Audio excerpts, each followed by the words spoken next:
ஸ்ரீ குருப்பியோ நமஹ.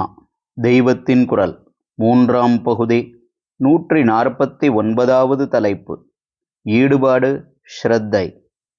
ஈடுபாடு, ஸ்ரத்தை இந்த இரண்டும் இரண்டு நேத்திரங்கள் மாதிரி. ஸ்ரத்தை என்றால் ரொம்பவும் அக்கறையாக கவனமாகச் செய்வது என்று பொதுவில் அர்த்தம் செய்து கொள்கிறோம். கவனக்குறைவாக இருந்தால் அஸ்ரத்தையாயிருக்கிறான் என்கிறோம். ஸ்ரத்தை என்றால் நம்பிக்கை, ஃபெய்த் என்று முக்கியமான அர்த்தம்.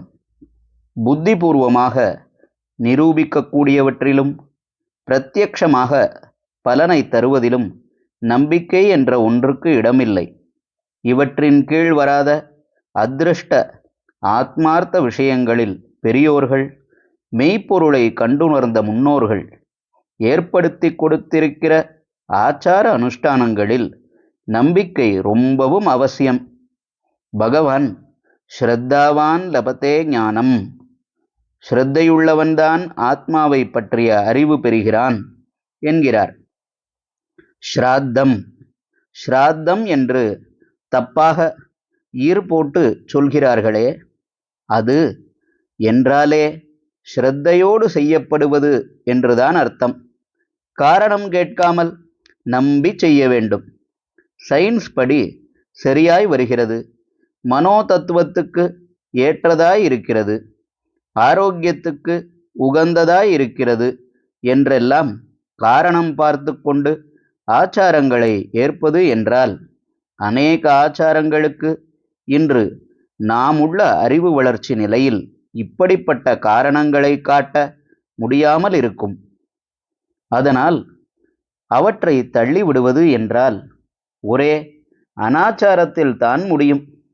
சிலதை பண்ணுவது, சிலதை விடுவது என்பது பாதி கிணறு தாண்டுகிற கதைதான்.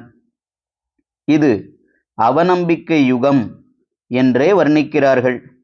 தெரியாதவற்றை எப்படி நம்புவது என்று கேட்கிறார்கள்.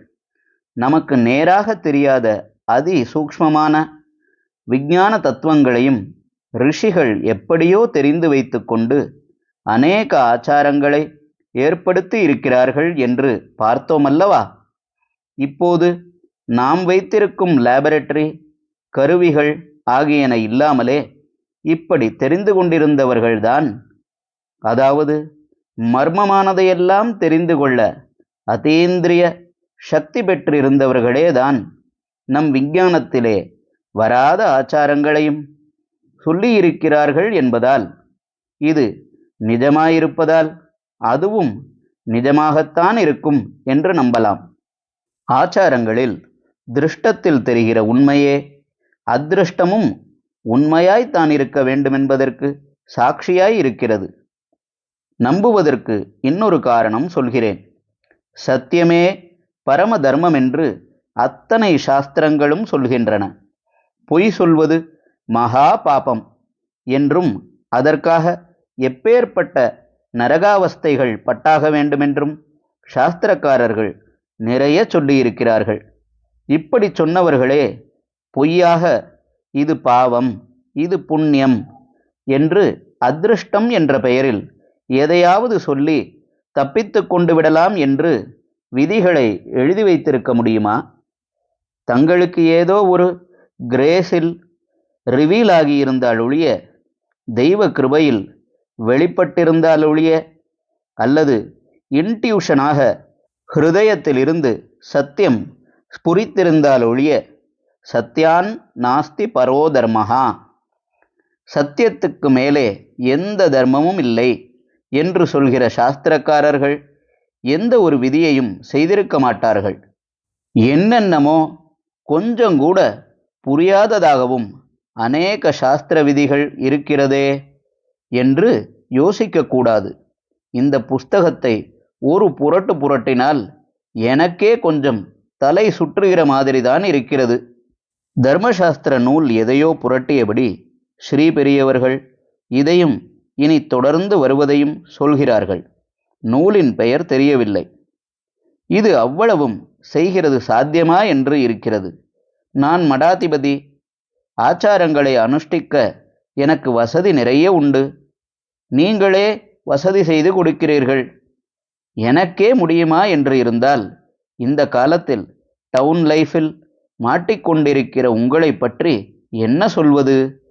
ஆனாலும் அவரவரும் முடிந்த மட்டும் அட்மோஸ்ட் பிரயத்தனம் பண்ணணும். பாக்கியும் முடியவில்லையே என்று மனசார பச்சாத்தாபப்படணும். ரிட்டையர் ஆன விட்டாவது இன்னும் எவ்வளவு ஜாஸ்தி பண்ண முடியுமோ அவ்வளவு பண்ணணும் என்று திருட சங்கல்பம் சபதமே பண்ணிக்கொள்ள வேண்டும். அப்போது பரமேஸ்வரன் நாம் சின்சியராக காரியத்தில் அனுஷ்டிக்கிற ஆச்சாரங்களை மட்டுமில்லாமல் மனசில் சின்சியராக நினைக்கிறதையும் மொத்தத்தில் சாஸ்திரத்தில் நமக்குள்ள ஸ்ரத்தையையும் பார்த்து நம்மை கைதூக்கி விடுவான். ஹரஹர சங்கர, ஜெய ஜெய சங்கர. தெய்வத்தின் குரல் மேலும் ஒலிக்கும்.